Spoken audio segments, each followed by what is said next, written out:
Hello बच्चों, आज से मैं आपके लिए 10th क्लास का केमिस्ट्री का पहला चैप्टर रासायनिक अभिक्रियाएं एवं समीकरण शुरू कर रहा हूं। इस चैप्टर में हम पढ़ेंगे रासायनिक अभिक्रियाएं क्या होती हैं, रासायनिक अभिक्रियाओं को कैसे व्यक्त किया जाता है समीकरणों के माध्यम से, रासायनिक अभिक्रियाओं के प्रकार क्या क्या होते हैं, इन सब के बारे में इस अध्याय में हम अध्ययन करेंगे। ठीक है, तो ये रासायनिक अभिक्रिया को हम कैसे परिभाषित करेंगे। रासायनिक अभिक्रिया, केमिकल रिएक्शन। रासायनिक अभिक्रिया वैसी अभिक्रिया होती है जिसमें दो या दो से अधिक पदार्थ आपस में अभिक्रिया कर एक नया पदार्थ बनाते हैं जिनका गुण अवयवी पदार्थ के गुणों से बिल्कुल भिन्न होता है। ठीक है, तो वैसी अभिक्रिया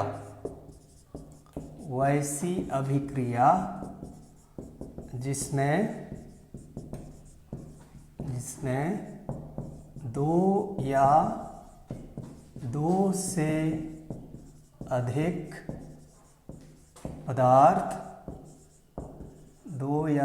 अधिक पदार्थ आपस में अभिक्रिया कर एक नया पदार्थ बनाते हैं जिनका गुण ना उस नए पदार्थ का गुण, जिनका गुण या जिसका गुण अवयवी पदार्थों के गुणों से बिल्कुल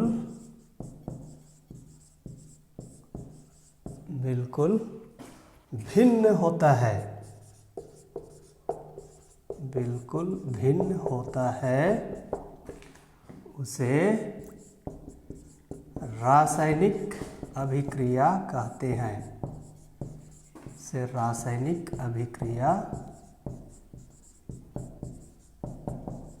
कहते हैं। ओके, ये हो गया रासायनिक अभिक्रिया की परिभाषा। वैसी अभिक्रिया जिसमें दो या दो से अधिक पदार्थ आपस में अभिक्रिया कर एक नया पदार्थ बनाते हैं जिसका गुण, नए पदार्थ का गुण अवयवी पदार्थों के गुणों से बिल्कुल भिन्न होता है। मतलब इस अभिक्रिया में एक नया पदार्थ बनता है। ओके, जैसे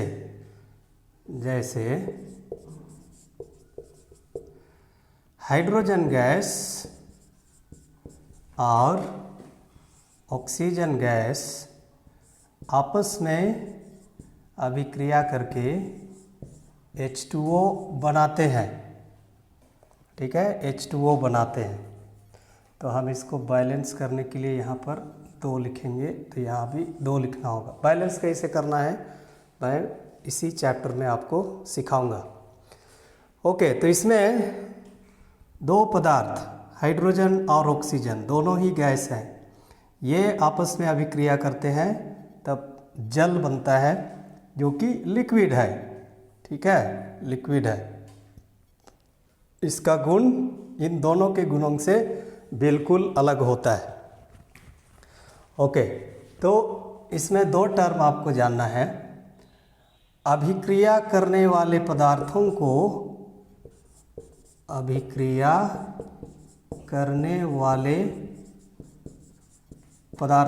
बोलते हैं अभिकारक।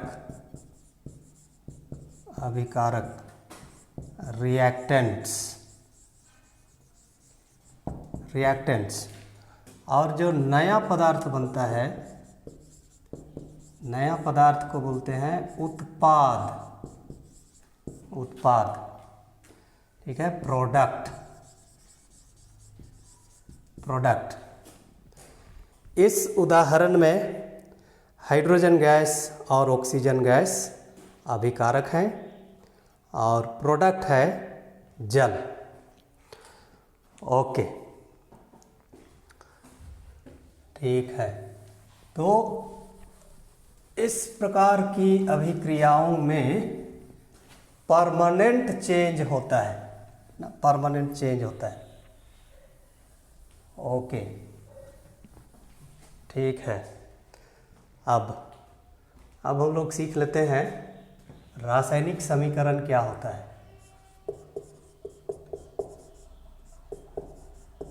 रासायनिक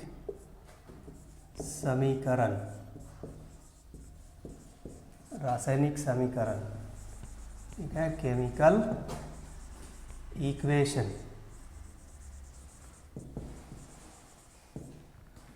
फिर रासायनिक समीकरण। आप गणित में पढ़ते हैं बहुत सारे समीकरण, है ना, जैसे a plus b the whole square equal to a square plus b square plus 2ab,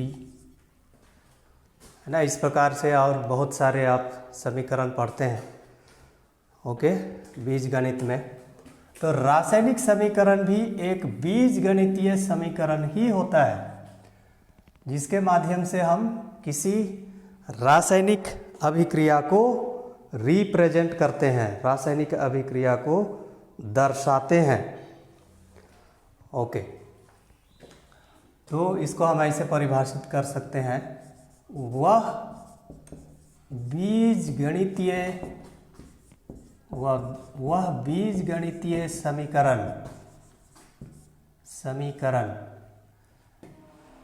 जिसके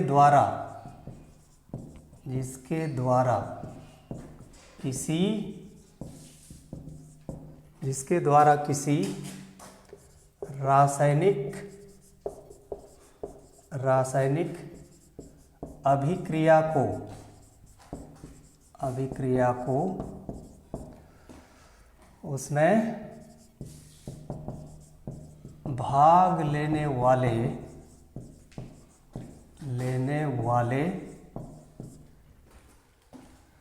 अभिकारकों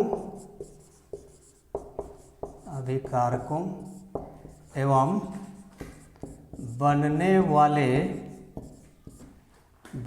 वाले उत्पादों को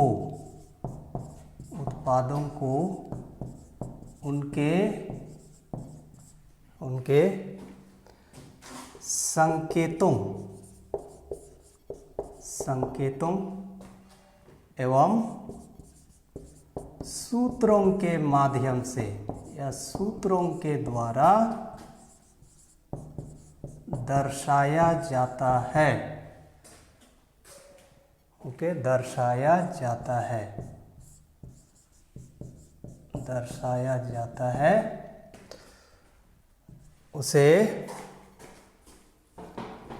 रासायनिक समीकरण कहते हैं। उसे रासायनिक समीकरण कहते हैं।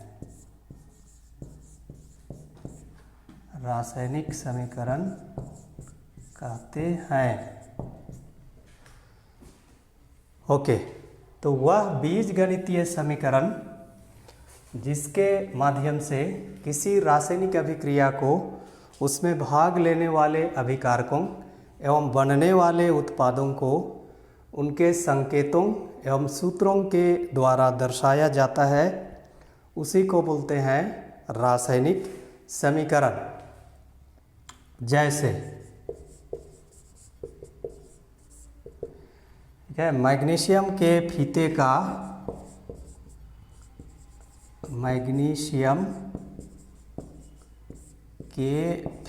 का रिबन का वायु में दहन।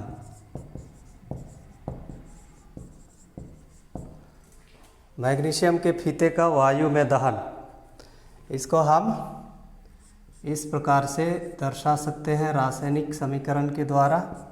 ओके, दहन के लिए ऑक्सीजन की आवश्यकता होती है, तब यहाँ पर एक नया पदार्थ बनेगा, ठीक है, मैग्नीशियम ऑक्साइड। ओके, तो ये हो गया मैग्नीशियम का संकेत, ये हो गया ऑक्सीजन गैस का सूत्र, और ये हो गया मैग्नीशियम ऑक्साइड का सूत्र। ओके, तो इस प्रकार हम किसी रासायनिक अभिक्रिया को उसमें भाग लेने अभिकारकों एवं उत्पादों के संकेतों एवं सूत्रों के माध्यम से दर्शाते हैं। ओके, तो यहाँ पर राइट साइड में, यहाँ ब्रैकेट में कुछ लिखा हुआ रहता है, देखोगे किताब में, एस रहेगा, जी रहेगा, है ना, एस, जी, ए, क्यू, ये सब रहता है। तो ये भौतिक अवस्था को दर्शाने के लिए ये सब नोटेशन यूज किया जाता है, ठीक है। ये जो एस होता है ये ठोस के लिए, ठीक है, ये ठोस ना, सॉलिड।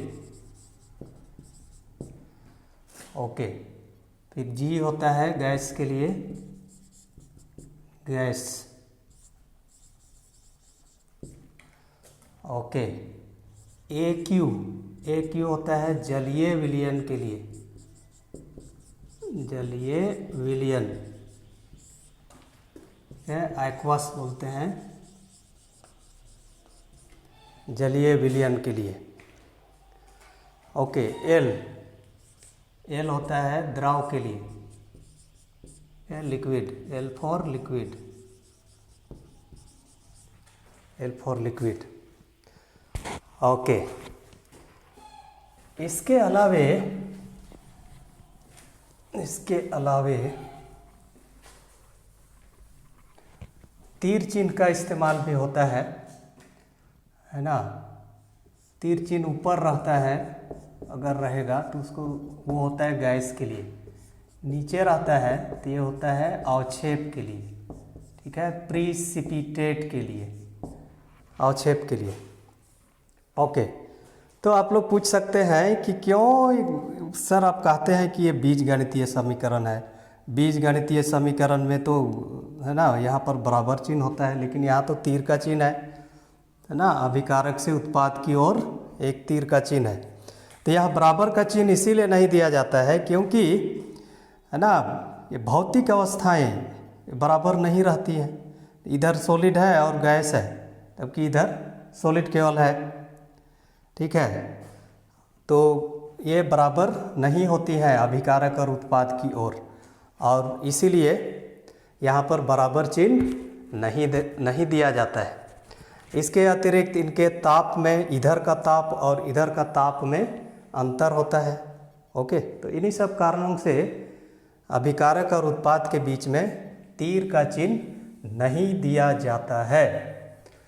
ओके, ठीक। अब अगला हमको जानना है संतुलित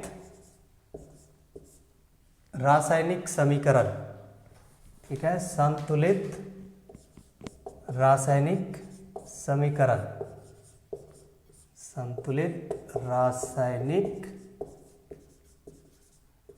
समीकरण।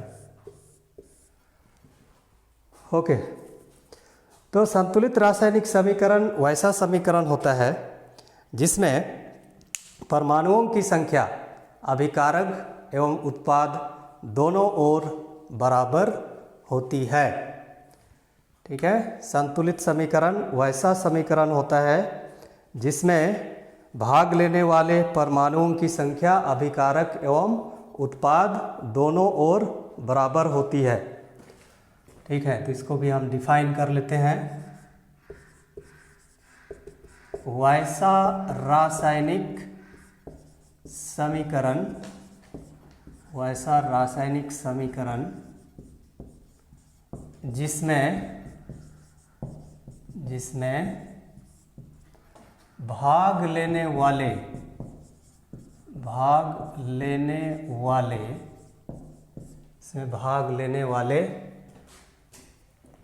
प्रत्येक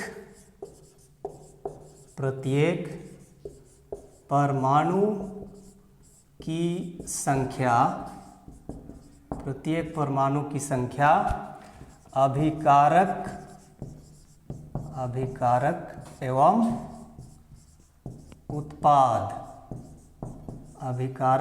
उत्पाद दोनों ओर बराबर होती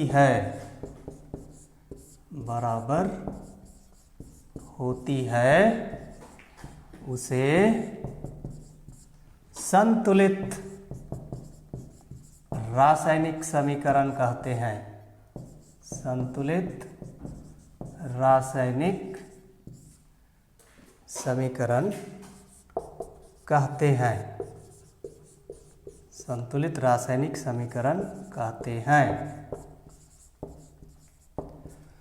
ओके, तो वैसा रासायनिक समीकरण जिसमें प्रत्येक परमाणु की संख्या अभिकारक एवं उत्पाद दोनों ओर बराबर होती है उसे संतुलित रासायनिक समीकरण कहते हैं। ओके, अब एग्जाम में कई बार पूछा गया है कि किसी रासायनिक समीकरण को संतुलित करना क्यों आवश्यक है। ठीक है, किसी रासायनिक समीकरण को संतुलित करना क्यों आवश्यक है। ओके, तो उसके पहले संतुलित समीकरण का हम एक एग्जाम्पल देते हैं। Fe plus H2O Fe3O4 plus H2, ये असंतुलित है क्योंकि इधर एक आयरन है, इधर 3 बार है, इधर 2 हाइड्रोजन, इधर 2 है, तो संतुलित है। इधर 4 ऑक्सीजन है, इधर 1 ही है, तो ये संतुलित नहीं है। तो इसको हमको संतुलित करना है। ओके, ये मैं डिटेल में इसके बाद वाला वीडियो में बताऊंगा। तो यहाँ 3 आयरन है, इसको 3 बनाने के लिए यहाँ 3 लिखेंगे। एक चीज़ तो याद रखना कि यहाँ कुछ संख्याएं लिखी जाती है ना, यहाँ लेफ्ट साइड में यही केवल लिख सकते हैं, यहाँ यहाँ यहाँ यहाँ। ओके, तो ये 3 हो गया, ये भी 3 हो गया। यहाँ पर ऑक्सीजन 4 बार है, यहाँ 1 ही बार है, तो यहाँ 4 लिख दिए। 4 लिख दिया यहाँ, तो हाइड्रोजन हो गया 4 दूना 8, इसको 8 करने के लिए यहाँ 4 लिख दिए। ओके, ठीक है। तो किसी भी रासायनिक समीकरण को संतुलित करना क्यों आवश्यक होता है। ओके, किसी रासायनिक समीकरण को संतुलित करना इसीलिए आवश्यक है क्योंकि द्रव्यमान संरक्षण के नियम के अनुसार, ठीक है, 9th क्लास में आप पढ़े हैं रासायनिक संयोजन के नियम, स्थिर अनुपात का नियम, ठीक है, द्रव्यमान संरक्षण का नियम।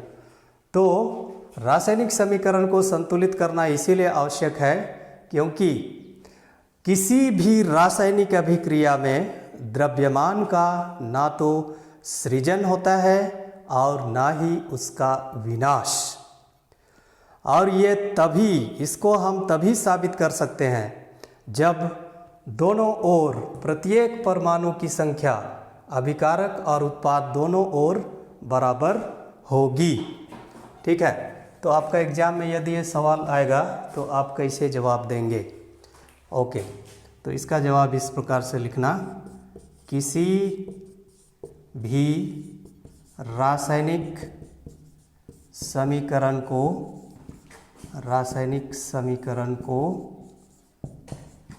संतुलित करना आवश्यक है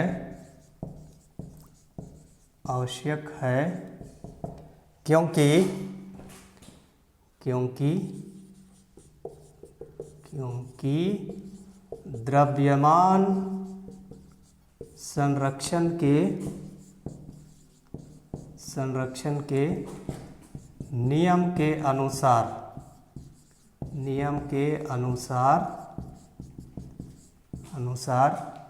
किसी भी रासायनिक अभिक्रिया में किसी भी रासायनिक अभिक्रिया में द्रव्यमान का न तो सृजन होता है, ओके, ना तो सृजन किया जा सकता है या सृजन होता है, किया जा सकता है और ओके, किया जा सकता है और न ही उसका विनाश,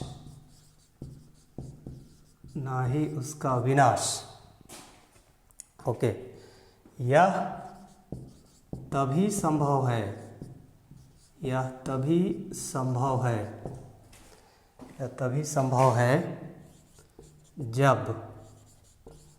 जब अभिकारक एवं उत्पाद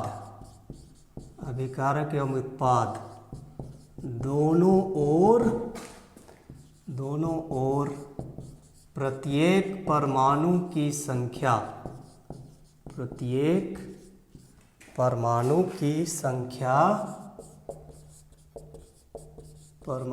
संख्या बराबर होगी।